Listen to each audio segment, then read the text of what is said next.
अर्धवार्षिक परीक्षा 2023-24 के लिए कक्षा 9 की स्वास्थ्य एवं शारीरिक शिक्षा का पेपर आपके सामने है और ये पेपर हमें भेजा है शंकर लाल ने सिरोही जिले से। आपके अगर स्वास्थ्य शिक्षा का पेपर होना बाकी है तो आप इस वीडियो को शुरू से अंत तक देखना और इन प्रश्नों को आप अच्छे से तैयार कर लेना। आपका जो स्वास्थ्य शिक्षा का पेपर काफ़ी अच्छा जाएगा। आइए वीडियो को शुरू करते हैं और इस पेपर की पीडीएफ आपको ऐप के ऊपर मिल जाएगी। ऐप को डाउनलोड कर लेना और आप भी हमें अपना पेपर अपने व्हाट्सअप नंबर है 7568350069 इस व्हाट्सअप नंबर पे भेज सकते हैं। ऐसे जैसे हमें पेपर भेजा है शंकर लाल ने सिरोही से, वैसे आप भी हमें अपना पेपर आपके सामाजिक का, गणित का, विज्ञान का और कंप्यूटर का जो भी पेपर हो गया हो वो आप मुझे इस नंबर पे भेज सकते हैं। पेपर की जो क्वालिटी है वो आपको अच्छे फ़ोटो खींचकर भेजनी है। पहला प्रश्न पूछा गया था कि पहला सुख, तो पहला सुख क्या होता है? निरोगी काया, तो इसमें आपके निरोगी काया आ जाएगा। दूसरा प्रश्न है जीवनदायिनी गैस कौन सी है? जीवनदायिनी गैस होती हैं ऑक्सीजन। ऑक्सीजन जीवनदायिनी गैस होती हैं और ये वायुमंडल में कितना परसेंट होती हैं? 21% होती हैं। नाइट्रोजन वायुमंडल में सबसे ज़्यादा मात्रा में पाई जाती हैं, इसका मात्रा है 78%। बाकी सभी गैसें जो 1% में आती हैं। तीसरा प्रश्न है वसा का स्रोत क्या है? तो वसा का स्रोत क्या होता है? घी। आपको याद रखना है वसा का स्रोत घी है। और प्रोटीन का सबसे जो अच्छा स्रोत है वो है दालें। और फिर आपको विटामिन की कमी से कौन से रोग होते हैं वो आपको याद करना है। विटामिन ए की कमी से जो रोग होता है उसका नाम है रतौंधी रोग। विटामिन ए की कमी से रतौंधी रोग होता है। विटामिन बी की कमी से रोग होता है उसका नाम है बेरी। विटामिन बी की कमी से बेरी होता है। विटामिन सी की कमी से जो रोग होता है उसका नाम है स्कर्वी रोग। और विटामिन डी की कमी से जो रोग होता है उसका नाम है रिकेट्स। ठीक है, और ये नाम आपको अच्छी प्रकार से याद कर लेने हैं। अगला प्रश्न है फिर आपके ये नेक्स्ट क्वेश्चन है कि एक स्वस्थ व्यक्ति का तापमान कितना होता है? तो स्वस्थ व्यक्ति का तापमान कितना होता है? 98.4 डिग्री फ़ारेनहाइट या 37 डिग्री सेल्सियस स्वस्थ मनुष्य का तापमान होता है।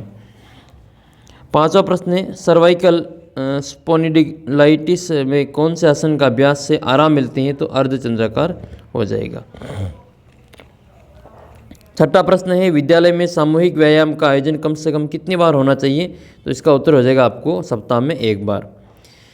आपको कुछ अंतर्राष्ट्रीय खिलाड़ियों के नाम याद कर लेने हैं, जैसे नीरज चोपड़ा है, भाला फेंक से है, अवनी लेखरा हैं, शूटिंग से हैं। ये जो इंटरनेशनल लेवल के जो प्लेयर हैं इनके नाम आपको याद करना है। जैसे विराट कोहली है। विराट कोहली कौन से खेल से संबंधित हैं? विराट कोहली क्रिकेट से संबंधित हैं। और एक प्रसिद्ध खिलाड़ी है प्रदीप नारवाल। तो प्रदीप नारवाल किस खेल से संबंधित हैं इसका नाम आपको कमेंट करके बताना है। राजस्थान का राज्य जो खेल है वो आपको याद कर लेना है। राजस्थान का राज्य खेल कौन सा है? वो है बास्केटबॉल। ये प्रश्न पूछा जाता है बार बार, राजस्थान का राज्य खेल कौन सा है? तो बास्केटबॉल राजस्थान का राज्य खेल है। जबकि भारत का राष्ट्रीय खेल कौन सा है? तो भारत का जो राष्ट्रीय खेल है वो है हॉकी। भारत का राष्ट्रीय खेल है हॉकी। खेल दिवस कब मनाया जाता है? खेल दिवस मनाया जाता है 29 अगस्त को। 29 अगस्त को प्रतिदिन मेजर ध्यानचंद के जन्मदिन को हम खेल दिवस के रूप में मनाते हैं। और सबसे बड़ा जो खेल पुरस्कार है वो मेजर ध्यानचंद पुरस्कार है। अगला प्रश्न है फिर आपके ये कल्पना लोक में उड़ान किस अवस्था का सूचक है? तो कल्पना लोक में उड़ान ये किशोरावस्था का सूचक है। आपको किशोरावस्था की जो उम्र है वो आपको पता होनी चाहिए, कितनी उम्र होती है इसमें? 13 वर्ष से 18 वर्ष की जो उम्र है उसको किशोरावस्था कहा जाता है। जबकि 6 वर्ष से 12 वर्ष की उम्र को बाल्यावस्था कहते हैं और 0 से 6 वर्ष की उम्र को शैशवावस्था कहा जाता है। नेक्स्ट क्वेश्चन है व्यक्तित्व का आधार क्या है? इसमें आपको व्यक्तित्व का आधार बताना है। और नेक्स्ट है पादहस्तासन को और किस नाम से जाना जाता है? नेक्स्ट क्वेश्चन है विकास का आधार क्या है? भगवत गीता के अनुसार योग क्या है? समस्त खेलों की जननी, वेरी मोस्ट इंपॉर्टेंट क्वेश्चन है ये, बार बार पूछा जाता है। अब तक के जो सबसे ज़्यादा बार क्वेश्चन पूछा गया है ये कि समस्त खेलों की जननी कौन सी है? तो ये जिम्नास्टिक को समस्त खेलों की जननी कहा जाता है। मोस्ट इंपॉर्टेंट क्वेश्चन है और इसका उत्तर हो जाएगा आपके जिम्नास्टिक। जिम्नास्टिक को ही समस्त खेलों की जननी कहा जाता है। अगला प्रश्न है फिर आपके ये अगला प्रश्न ये है कि सामूहिक अभ्यास का व्यायाम कौन सा है, तो इसका उत्तर हो जाएगा पिरामिड। पिरामिड है वो सामूहिक व्यायाम का सामूहिक अभ्यास का व्यायाम है। 14वां क्वेश्चन है, किस प्रदूषण से मानव में मनोरोग और हिंसक प्रवृत्ति बढ़ जाती है, तो इसका उत्तर हो जाएगा ध्वनि प्रदूषण। शारीरिक शिक्षा किसका विकास करती है, तो शारीरिक शिक्षा सर्वांगीण विकास करती है, शरीर का विकास करती है। स्वास्थ्य के संबंध में अरस्तु का क्या कथन है, तो स्वस्थ शरीर में स्वस्थ मस्तिष्क का निवास होता है। 17वां क्वेश्चन है, अनौपचारिक व्यायाम से होने वाले लाभ लिखिए। स्वास्थ्य का मानव जीवन में क्या महत्व है, समझाना है। फिर है अगला प्रश्न ये 19वां, भोजन संबंधी अच्छी आदतों का उल्लेख कीजिए। और 20वें प्रश्न में आपको प्राथमिक उपचार पेटी क्या है, इसमें रखी जाने वाली सामग्रियों के नाम लिखिए। तो प्राथमिक उपचार पेटी के बारे में बताना है। फर्स्ट एड बॉक्स क्या होता है और इसमें रखी जाने वाली सामग्रियाँ कौन कौन सी होती हैं उनका आपको नाम लिखना है। मूर्छा बेहोशी आने पर अपनाए जाने वाले 3 उपचारों को लिखिए। संतुलित भोजन किसे कहते हैं, संतुलित भोजन के तत्वों के नाम लिखिए। संतुलित भोजन ऐसा भोजन जिसमें सभी प्रकार के पोषक तत्व उपस्थित हो, संतुलित भोजन कहलाता है। भोजन के प्रमुख 6 अवयव हैं जिसमें कार्बोहाइड्रेट, प्रोटीन, वसा, विटामिन, खनिज लवण और जल इसके प्रमुख नाम हैं। फिर आपको अगला प्रश्न देखना इसमें कि निबंधात्मक प्रश्न में जल प्रदूषण किसे कहते हैं, जल प्रदूषण के कारण एवं बचाव के उपाय लिखिए।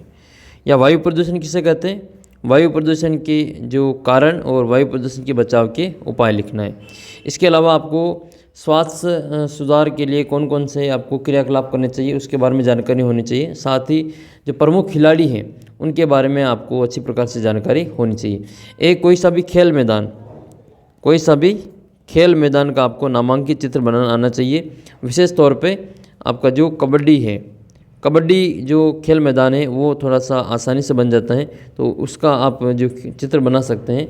साथ ही कबड्डी के जो प्रमुख खिलाड़ी हैं उनके भी नाम आपको याद होने चाहिए। और जो प्रमुख खेल हैं, आउटडोर खेल हो गया, इंडोर खेल हो गया, इन सभी के बारे में आपको जानकारी होनी चाहिए। वहाँ से 100% क्वेश्चन पूछा जाता है। और जितने भी खेल के मैदान हैं उनकी आपको लंबाई चौड़ाई पता होनी चाहिए, मोटे तौर पे लंबाई पता होनी चाहिए। अच्छा, ऐसा कौन सा खेल है जो पूर्व पश्चिम दिशा में खेला जाता है, कमेंट करके बताना ऐसा कौन सा खेल है जो पूर्व पश्चिम दिशा में खेला जाता है। तो ये था आपके कक्षा 9 की स्वास्थ्य एवं शारीरिक शिक्षा का पेपर। आपके सभी पेपर यहाँ पे अपलोड कर रखें ऐप के ऊपर, ऐप को डाउनलोड कर लेना और आप भी अपना पेपर हमें इस व्हाट्सअप नंबर पे भेज सकते हैं 7568350069। ये अपना व्हाट्सअप नंबर है और व्हाट्सअप पर मैसेज कर सकते हैं, वहाँ पर भी आपको जो वीडियो का लिंक मिल जाएगा। मिलते हैं आपको अगले वीडियो में, तब तक जय हिंद जय भारत।